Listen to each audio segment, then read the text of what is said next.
አነቡ ባካችሁ። እውነቴን ነው ማለት ነው። አንዳንድ ጥቅስ እንዲሁ ጴንጤ በሚወረውረው አንድ ጥቅስ እየተደናበራችሁ ሁልጊዜ ትልልቅ ትምህርት መማር ሲገባችሁ እናንተን ለመጠበቅ ለነሱ መልስ በመስጠት እኛም ተሰቃይተን መሞት። ሌላ ስንት ምስጢር መነገር ሲገባው እነሱ ደግሞ ብልሃተኞች ናቸው። ለምሳሌ አምና አንዱ እብድ መጥቶ ለታምረ ማርያም ስግደት አይገባም አለ። ሆ አለ ህዝቡ።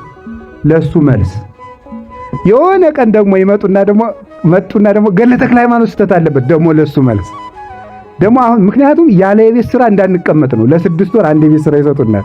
በሱ ህዝቡን ስናስረዳ ኧረ እባካችሁ ይሄ እንደዚህ ነው እመቤታችን መድኃኒት ትባላለች ምናምን 6 ወር ገድለ ተክለ ሃይማኖት እንደዚህ ነው 6 ወር።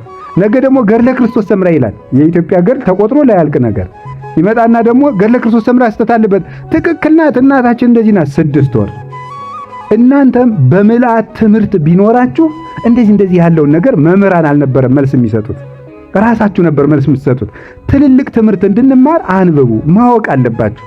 ያለ ዕውቀት አትኑሩ። ክርስትና ድንቁርና አይደለም። መጽሐፍ ቅዱስ የተጻፈው ለኛ ነው፣ የህይወታችን መዝገብ ነውና አነቡ።